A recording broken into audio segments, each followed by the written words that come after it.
For today's experiential exercise, we're going to look at logic. Now, for the ancient Greek philosophers, logic was the science of thinking. And that's actually quite a bit on track, particularly when we consider how abstract logic is. And one of the things I'm doing with these videos and my books is helping us recover reality. We've gotten into these abstract worlds of countries, of jobs and economies and social roles, and there's nothing wrong with any of that. It's just we've gotten so far lost, and most of it's because of the voice in the head, which, as I've talked about so often, is this. It's the voice, it's the speaker of this program that's running in the left side of our brain, which is fine. It can be very useful, but it's just not who we are. In fact, if you've ever read Julian Jaynes' The Origin of Consciousness and the Breakdown of the Bicameral Mind, he actually talks about how our ancestors thought of this voice in the head as God. And so they didn't actually identify with the voice in the head. They thought it was coming from an outside source. And while that may seem very strange to us, it actually makes maybe more sense than thinking it's who we are. So let's get into the logic problem.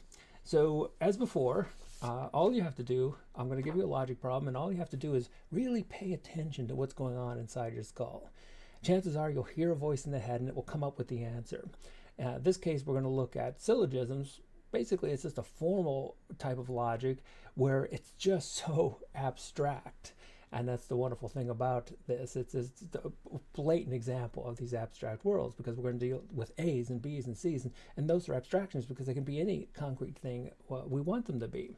But I'm going to give you the problem in its purest abstract form. So take a look at it. And what I want you to assess, and the problem itself is it valid? Which is to say, does the conclusion necessarily follow from the first two statements? So here we go. So some A are B, some B are C, therefore some A are C. So is that last conclusion, is it valid? Does it necessarily follow? So probably don't have to wait too long. Chances are the voice in the head said that it is valid. And the problem with the voice in the head is that I'm going to come up with some kind of paradox for this, a phrase for it, because while the voice in the head and this neural machinery of thinking loves abstractions, it's simply not very good at it.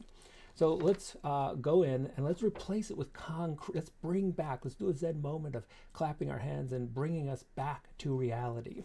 And so let's replace this. And so we're going to replace this. So A is going to be tall people, B will be Democrats, and C will be short people. And I want you to see how this works. And so some tall people are Democrats, some Democrats are short, therefore some tall people are short. And all I did is I took the exact same form of the argument and I replaced it with concrete things from the sensory reality that is so far beyond the abstract world. It's that concrete, real reality that all the other creatures of the earth seem to be at home at. And for us, it's a place that we visit once in a while. But what I'm trying to do with these videos is help come back home to that very simple, peaceful reality beyond the abstractions.